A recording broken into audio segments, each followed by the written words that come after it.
Bismillahirrahmanirrahim. Assalamualaikum warahmatullahi wabarakatuh. Hari ini kita belajar ekonomi. Sebelum kita mulai belajar, alangkah baiknya kita berdoa menurut agama dan kepercayaan masing-masing. Berdoa dimulai. Berdoa selesai. Ya, hari ini kita belajar melanjutkan pelajaran kemarin, yaitu tentang persamaan dasar akuntansi. Kamu masih ingat nggak rumus persamaan dasar akuntansi? Apa? Harta sama dengan modal. Itu kamu lihat ya. Kamu ingatin rumusnya ini. Harta sama dengan modal atau harta sama dengan utang. Atau harta sama dengan utang plus modal. Ini kamu harus ingat rumusnya persamaan dasar akuntansi, harta sama dengan utang tambah modal. Terus kita lanjut.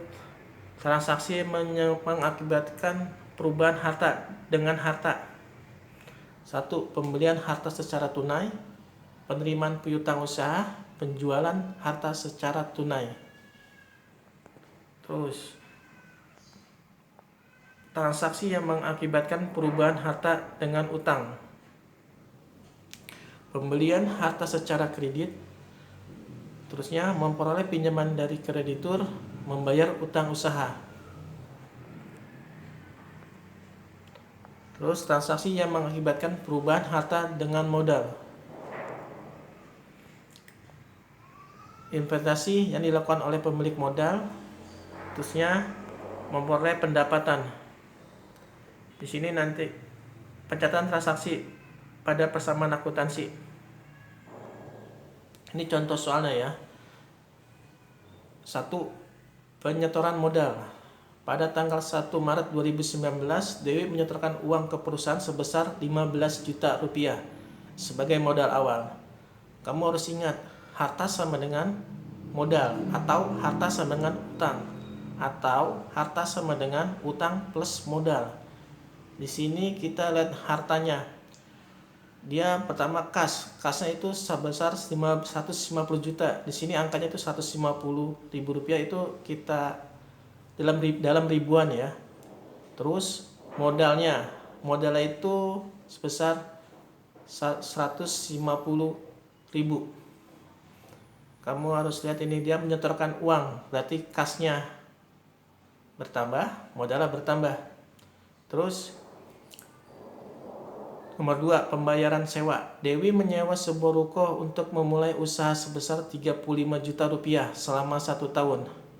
Berarti yang berkurang kasnya. Saldo awal kan sebesar 150 ribu dikurang 35 ribu.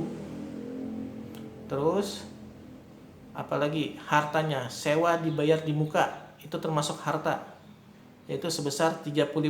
Sedangkan modalnya itu tetap masih 150.000. Kamu lihat sini bawahnya lagi, saldo akhirnya kamu total semua. Tadi kan kasnya kan berkurang, dia menyewa ruko, berarti kasnya berkurang sebesar 35.000, berarti 150 dikurang 35.000 sama dengan 115.000.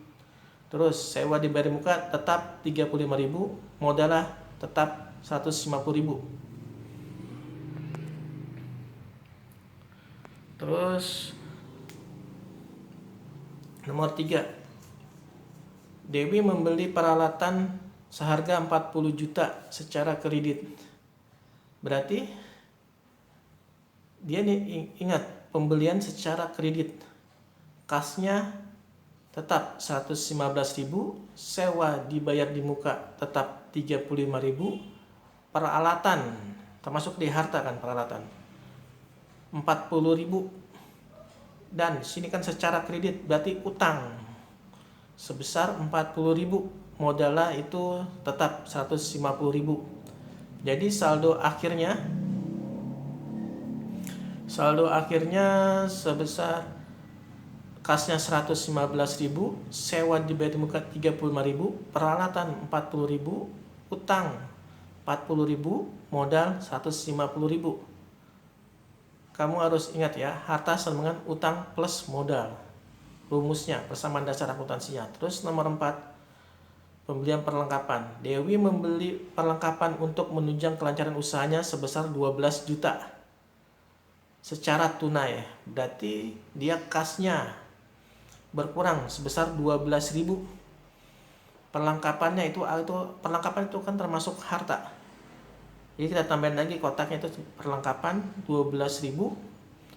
Sewa di tempat nggak ada, peralatan nggak ada, tentunya utang usaha nggak ada, modal nggak ada. Jadi saldo akhirnya 100, kasnya itu 115.000 dikurang 12.000 sama dengan 103.000.